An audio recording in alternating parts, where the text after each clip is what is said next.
ಮುಡಾ ಅಕ್ರಮದಲ್ಲಿ ಮುಖ್ಯಮಂತ್ರಿ ಸಿದ್ದರಾಮಯ್ಯ ಅವರನ್ನ ಲೋಕಾಯುಕ್ತ ನಿರ್ದೋಷಿ ಅಂತ ಘೋಷಿಸಿದೆ.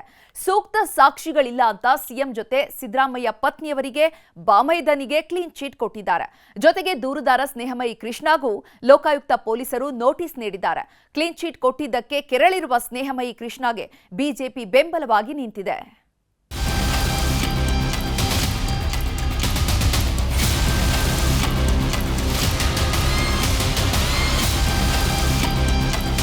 ಬಜೆಟ್ ತಯಾರಿಯ ಬ್ಯುಸಿಯಲ್ಲಿರುವ ಸಿಎಂ ಸಿದ್ದರಾಮಯ್ಯನವರಿಗೆ ಬಿಗ್ ರಿಲೀಫ್ ಸಿಕ್ಕಿದೆ.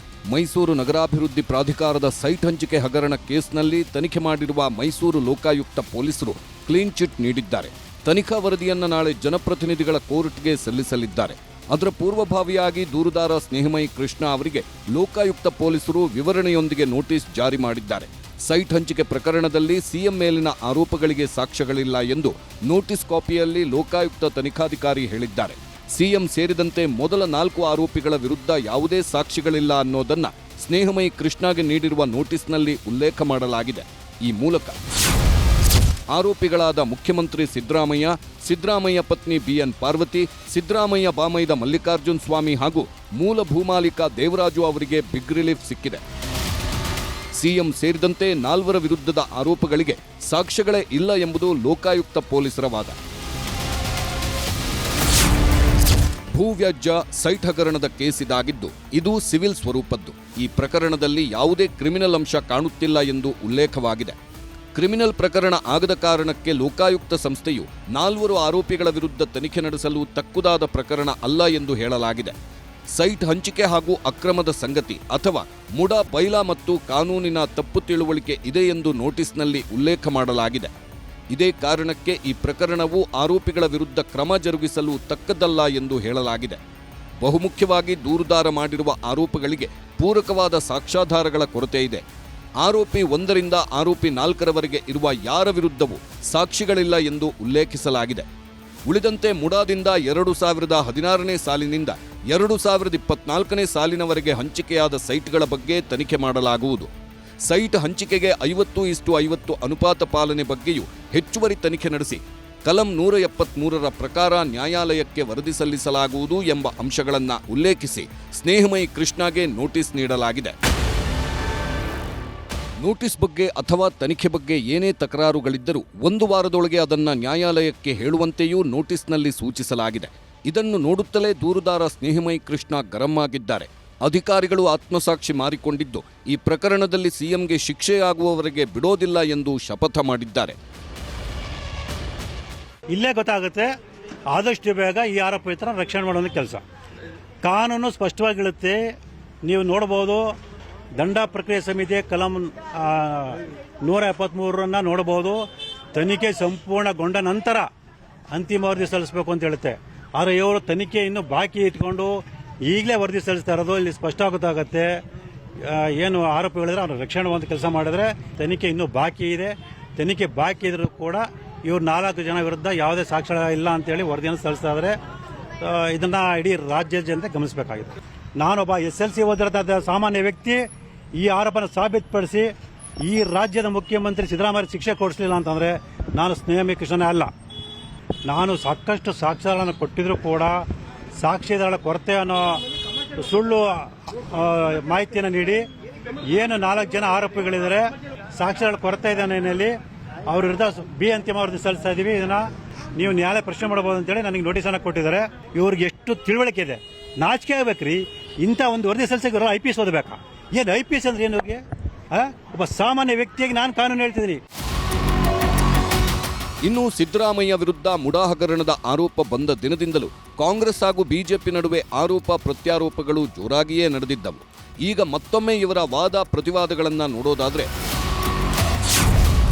ನಕಲಿ ದಾಖಲೆ ಸೃಷ್ಟಿಸಿ ಜಮೀನು ಖರೀದಿ ಅಂತ ಪದೇ ಪದೇ ಆರೋಪ ಮಾಡುತ್ತಿತ್ತು ಬಿಜೆಪಿ. ಅದಕ್ಕೆ ಟಾಂಗ್ ಕೊಟ್ಟಿದ್ದ ಕಾಂಗ್ರೆಸ್ 1988ರಲ್ಲಿ ದೇವನೂರು ಬಡಾವಣೆಗೆ ಭೂಸ್ವಾಧೀನವಾಗಿತ್ತು ಎಂದಿತ್ತು. ಸಿದ್ದರಾಮಯ್ಯ ಕುಟುಂಬದ ವಿರುದ್ಧ ಬಿಜೆಪಿ ಆರೋಪ ಮಾಡಿದ್ರೆ ಸಿಎಂ ಪತ್ನಿಗೆ ಸೇರಿದ ಜಮೀನು ಕೂಡ ಸ್ವಾಧೀನವಾಗಿತ್ತು, ಅದಕ್ಕಾಗೇ ಕೊಟ್ಟಿದ್ದು ಎಂಬುದು ಕಾಂಗ್ರೆಸ್ ವಾದವಾಗಿತ್ತು. ಸಿದ್ದರಾಮಯ್ಯ ಪತ್ನಿಗೆ 14 ಸೈಟುಗಳು ಸಿಕ್ಕಿವೆ ಎಂಬುದು ಬಿಜೆಪಿ ಆರೋಪ. ಅದಕ್ಕೆ ಕಾಂಗ್ರೆಸ್ ಹೇಳಿದ್ದು 50:50 ಅನುಪಾತದಲ್ಲಿ ಪರಿಹಾರ ರೂಪದಲ್ಲಿ ಸೈಟ್ ಕೊಡಲಾಗಿದೆ ಎಂಬುದು ಕಾಂಗ್ರೆಸ್ ವಾದವಾಗಿತ್ತು. 14 ಸೈಟುಗಳನ್ನು ಅಕ್ರಮವಾಗಿ ಹಂಚಿಕೆ ಮಾಡಿದ ಆರೋಪ ಮಾಡಿತ್ತು ಬಿಜೆಪಿ. ನಮಗೆ ಕೊಟ್ಟಿರುವ ಸೈಟ್ಗಳಿಂದಾಗಿ ಲಾಭಕ್ಕಿಂತ ನಷ್ಟವೇ ಜಾಸ್ತಿ ಆಗಿದೆ ಎಂಬುದು ಸಿಎಂ ಕುಟುಂಬದ ವಾದವಾಗಿತ್ತು. ಹಂಚಿಕೆಯಾದ 14 ಸೈಟುಗಳ ಮೊತ್ತ 62 ಕೋಟಿ ಅಂತ ಬಿಜೆಪಿ ಪದೇ ಪದೇ ಕುಟುಕುತ್ತಿದ್ದರೆ ಸೈಟ್ ವಾಪಸ್ ಕೊಡ್ತೇವೆ, 62 ಕೋಟಿ ಕೊಡಲಿ ಎಂದಿತ್ತು ಸಿಎಂ ಕುಟುಂಬ. ಅಂತೆಯೇ ಮುಡಾಗೆ 14 ಸೈಟುಗಳನ್ನು ವಾಪಸ್ ನೀಡಲಾಗಿತ್ತು. ಇದೀಗ ಸಿದ್ದರಾಮಯ್ಯನವರಿಗೆ ಕ್ಲೀನ್ ಚಿಟ್ ಸಿಗುತ್ತಲೇ ಕಾಂಗ್ರೆಸ್ ನಾಯಕರು ಬಿಜೆಪಿ ವಿರುದ್ಧ ಮುಗಿಬಿದ್ದಿದ್ದಾರೆ. ಸತ್ಯಮೇವ ಜಯತೆ, ಸತ್ಯಕ್ಕೆ ಜಯ ಎಂದು ನಾಮಫಲಕ ಹಿಡಿದು ಲೋಕಾಯುಕ್ತ ಕಚೇರಿಗೆ ಬಂದು ಸಿಎಂ ಪರ ಜೈಕಾರ ಹಾಕಿತ್ತು. ಬಿಜೆಪಿಯವರು ಮತ್ತೆ ಜೆಡಿಎಸ್ನವರು ಒಬ್ಬ RTI ಕಾರ್ಯಕರ್ತ ಅಂತ ಸೈಡ್ ಆಕ್ಟರ್ನ ಸೃಷ್ಟಿ ಮಾಡಿ ಅವನ ಮೂಲಕ ತೇಜೋವಧೆ ಮಾಡಿ ಅವರ ಹೆಸರಿಗೆ ಮಸರಿ ಬಳಿಬೇಕು ಅನ್ನುವಂಥದ್ದು ಏಕೈಕ ಹುನ್ನಾರದಿಂದ ನಿರಂತರವಾಗಿ ಕಳೆದ 5-6 ತಿಂಗಳಿಂದ ಅವರ ಹೆಸರನ್ನ ಕೆಡಿಸುವಂಥದ್ದಕ್ಕೆ ಪ್ರಯತ್ನ ನಡೆದ್ರೂ ಕೂಡ ನಮಗೆ ಕೋರ್ಟ್ ಮೇಲೆ ನಂಬಿಕೆ ಇತ್ತು, ವ್ಯವಸ್ಥೆ ಮೇಲೆ ನಂಬಿಕೆ ಇತ್ತು. ನಮಗೆ 100ಕ್ಕೂ 100ರಷ್ಟು ಸತ್ಯ ಸಿಗುತ್ತೆ ಅನ್ನುವಂಥ ಕಾನ್ಫಿಡೆನ್ಸ್ ಇತ್ತು. ಇವತ್ತು ನಮಗೆ ಸತ್ಯಕ್ಕೆ ಜಯವಾಗಿದೆ. ಇನ್ನೊಂದೆಡೆ ಸಿಎಂ ಕಾನೂನು ಸಲಹೆಗಾರ ಎಎಸ್ ಪೊನ್ನಣ್ಣ ಬಿಜೆಪಿಯವರು ಈ ಹಿಂದೆ ನಡೆಸಿದ್ದು ಬೊಗಳೆ ಪಾದಯಾತ್ರೆ ಎಂದು ಛೇಡಿಸಿದ್ದಾರೆ. ಆದರೆ ಇದಕ್ಕೆ ತಿರುಗೇಟು ಕೊಟ್ಟಿರುವ ಪ್ರತಿಪಕ್ಷ ನಾಯಕ ಆರ್ ಅಶೋಕ್, ನಮ್ಮ ಹೋರಾಟಕ್ಕೆ ಹಿನ್ನಡೆಯಾಗಿಲ್ಲ, ಸಿಎಂ ವಿರುದ್ಧ ಹೋರಾಟ ಮುಂದುವರಿಸುತ್ತೇವೆ ಎಂದಿದ್ದಾರೆ. ಮತ್ತೊಂದೆಡೆ ಮೇಲ್ಮನೆ ಪ್ರತಿಪಕ್ಷ ನಾಯಕ ಛಲವಾದಿ ನಾರಾಯಣಸ್ವಾಮಿ ಕೂಡ ಸಿದ್ದರಾಮಯ್ಯಗೆ ಲೋಕಾಯುಕ್ತ ಕ್ಲೀನ್ ಚಿಟ್ ಕೊಟ್ಟಿರೋದರಲ್ಲಿ ಯಾವುದೇ ಆಶ್ಚರ್ಯವಿಲ್ಲ, ಸಿದ್ದರಾಮಯ್ಯ ಕೈ ಕೆಳಗಿನ ಅಧಿಕಾರಿಗಳು ಹೇಗೆ ತನಿಖೆ ನಡೆಸಲು ಸಾಧ್ಯ ಎಂದು ಪ್ರಶ್ನಿಸಿದ್ದಾರೆ.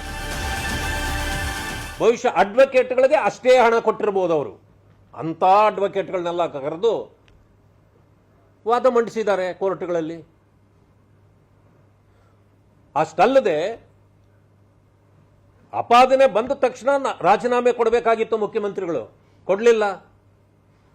ಹೇಗಾದರೂ ಮಾಡಿ ಉಳ್ಕೊಳ್ಬೇಕಂತೇಳಿ ಇಷ್ಟೆಲ್ಲ ಮಾಡಿ ತನ್ನ ಕೈ ತಳಗಡೆ ಇರತಕ್ಕಂಥ ಅಧಿಕಾರಿಗಳು, ಇವತ್ತು ಮೈಸೂರಿನಲ್ಲೂ ಇರಬಹುದು, ಅಲ್ಲಿ ಕೂಡ ಅವ್ರಿಗೆ ಬೇಕಾದವರೇ ಅಧಿಕಾರಿಗಳಿದ್ರು, ಇವರ ಮೂಲಕ ಇವತ್ತು ಈ ಕೇಸನ್ನು ಮುಚ್ಚಿ ಹಾಕ್ತಕ್ಕಂಥ ಕೆಲಸವನ್ನು ಅವರು ಮಾಡಿದ್ದಾರೆ ಅಂತಕ್ಕಂಥದ್ದು ನನ್ನ ಅನಿಸಿಕೆ. ಇವರ ಪಾದಯಾತ್ರೆ ಬೊಗಳೆ, ಇವರದ ರಾಜಕೀಯ ನಾಟಕೀಯ, ಇದರಿಂದ ಯಾವ ಪ್ರಯೋಜನನಾಗಲ್ಲ. ಕಾನೂನಿನ ಅಡಿಯಲ್ಲಿ ಚೌಕಟ್ಟಿನಲ್ಲಿ ಏನಾಗಬೇಕಾಗಿದೆ ಅದಾಗಿದೆ. ಕಾನೂನಿಗೆ ಜಯ ಸಿಗ್ತದೆ. ನ್ಯಾಯಾಂಗ ವ್ಯವಸ್ಥೆಯಲ್ಲಿ ನಮಗೆ ವಿಶ್ವಾಸ ಇದೆ ಅಂತ ಹೇಳುವಂತ ಮಾತನ್ನ ಮೊದಲಿಂದ ಹೇಳಿದ್ದೇವೆ, ಇವತ್ತು ಕೂಡ ಹೇಳ್ತಾ ಇದ್ದೀವಿ. ಬಿಜೆಪಿಯವರ ರಾಜಕೀಯಕ್ಕೆ ಉತ್ತರ ಕೊಡೋಕ್ಕಾಗೋದಿಲ್ಲ. ಲೂಟಿ ಆಗಿಲ್ಲ ಅಂದ್ರೆ ವಾಪಸ್ ಯಾಕೆ ಕೊಟ್ರು? 14 ಸೈಟು 300 ಕೋಟಿ ಆಸ್ತಿ ಯಾಕೆ ಸೀಸ್ ಮಾಡಿದ್ರು ಇಡಿ ಅನ್ನೋರು? ನಾವು ಮಾಡಿದ್ರಿಂದ ತಾನೇ ಇದೆಲ್ಲ ಆಗಿದ್ದು. ಅದರಿಂದ ಹೋರಾಟ ನಿಲ್ಸಲ್ಲ. ನಮ್ಮ ಲೆಕ್ಕದಲ್ಲಿ 3,000 to 4,000 ಕೋಟಿ ಅವ್ಯವಹಾರ ಆಗಿದೆ, ಅಷ್ಟು ವಾಪಸ್ ತರಬೇಕು. ಅಲ್ಲಿವರೆಗೂ ಹೋರಾಟ ನಡೀತದೆ. ಈ ಮೂಡ ಹಗರಣದನ್ನ ಯಾವ ರೀತಿ ನಾವು ಮುಂದೆ ತಗೊಂಡು ಹೋಗ್ಬೇಕು, ಹೇಗೆ ಹೋರಾಟ ಮಾಡಬೇಕು ಅನ್ನೋದ್ರ ಬಗ್ಗೆನೂ ನಾಡ್ದು ಚರ್ಚೆ ಮಾಡ್ತೀವಿ. ಈಗ ಲೋಕಾಯುಕ್ತ ತನಿಖೆಯಲ್ಲಿ ಸಿಎಂ ಸಿದ್ದರಾಮಯ್ಯನವರಿಗೆ ಕ್ಲೀನ್ ಚಿಟ್ ಸಿಕ್ಕಾಕ್ಷಣ ಪ್ರಕರಣ ಇಲ್ಲಿಗೆ ಅಂತ್ಯ ಆಗುವುದಿಲ್ಲ ಎನ್ನುವುದನ್ನ ಮರೆಯಬಾರದು. ಯಾಕಂದ್ರೆ ಸಿಎಂ ಮುಂದೆ ಇನ್ನೂ ಹಲವು ಸವಾಲುಗಳಿವೆ. ಪ್ರಕರಣದಲ್ಲಿ ಸಿದ್ದರಾಮಯ್ಯ ಅವರಿಗೆ ಕ್ಲೀನ್ ಚಿಟ್ ಸಿಕ್ಕಿರೋದ್ರಿಂದ ತನಿಖೆ ಸರಿಯಾಗಿ ನಡೆದಿಲ್ಲ ಎಂಬುದನ್ನು ಆಧರಿಸಿ ಸ್ನೇಹಮಯಿ ಕೃಷ್ಣ ಮತ್ತೆ ಹೈಕೋರ್ಟ್ ಮೆಟ್ಟಿಲೇರುವ ಸಾಧ್ಯತೆ ಇದ್ದೇ ಇದೆ. ಅಥವಾ ಸಿಬಿಐ ತನಿಖೆ ವಿಚಾರದಲ್ಲಿ ಹೈಕೋರ್ಟ್ ಈಗಾಗಲೇ ನೀಡಿರುವ ತೀರ್ಪಿನ ಜೊತೆಗೆ ಕ್ಲೀನ್ ಚಿಟ್ ಪ್ರಶ್ನಿಸಿ ಮತ್ತೆ ಸುಪ್ರೀಂ ಕೋರ್ಟ್ ಮೊರೆ ಹೋಗಬಹುದು. ಇದೇ ವೇಳೆ ಇಡಿ ತನಿಖೆ ಚುರುಕುಗೊಂಡು ಬಂಧನ ಭೀತಿಯೂ ಎದುರಾಗಬಹುದು. ಸದ್ಯಕ್ಕೆ 16ನೇ ಬಜೆಟ್ ತಯಾರಿಯಲ್ಲಿರುವ ಸಿಎಂ ಸಿದ್ದರಾಮಯ್ಯ ಸ್ವಲ್ಪ ನಿರಾಳರಾಗಿದ್ದಾರೆ. ಬೀಸೋ ದೊಣ್ಣೆಯಿಂದ ತಪ್ಪಿಸಿಕೊಂಡಿರುವ ಸಿದ್ದರಾಮಯ್ಯ ಅವರಿಗೆ ಮುಂದೆ ಯಾವ ಸ್ವರೂಪದಲ್ಲಿ ಕಾನೂನಿನ ಕಂಟಕ ಎದುರಾಗುತ್ತದೆ ಎಂದು ನೋಡಬೇಕಿದೆ. Bureau report, news 18.